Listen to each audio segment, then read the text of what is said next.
Hello. So today's just going to be a quick one. I just had a revelation when I was reading First Kings chapter 18.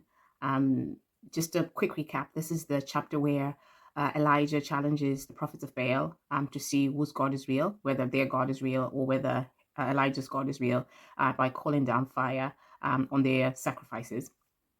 Obviously, Elijah God's win because he's the sovereign God.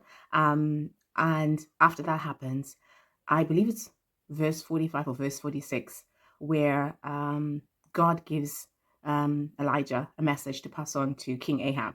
So when we read this verse, we hear that the Spirit of God came upon Elijah, that he had supernatural strength to be able to have great speed.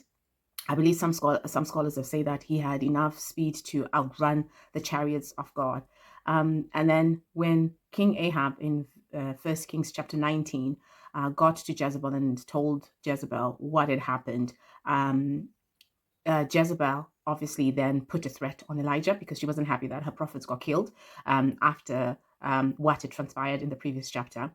And as soon as Elijah heard what was coming on following, Jezebel's threat, he ran away when the spirit of fear came upon him. So when I was reading this and I was studying this, God was revealing to me that in 1 Kings 18, when the Spirit of God came upon Elijah, he had supernatural strength that he was able to outrun the chariots because he was running towards his purpose, that, the plan, the agenda that God had for him to deliver a message to King Ahab. Supernatural strength came upon him because of the Spirit of Lord that was upon him. And then in the next chapter, in 1 Kings 19, when the Spirit of fear came upon Elijah after hearing that Jezebel was after him and she wanted to kill him, when the Spirit of fear came on Elijah, he ran away from his purpose into hiding.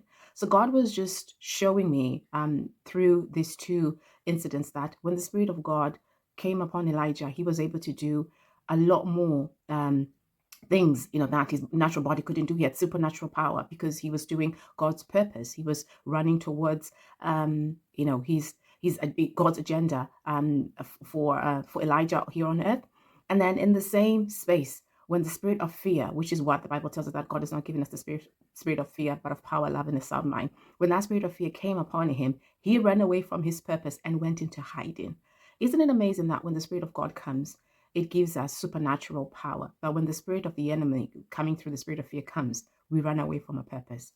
I hope that that little revelation does blow your mind like it did with mine. And yeah, I just wanted to just share that revelation. I found that very, very interesting.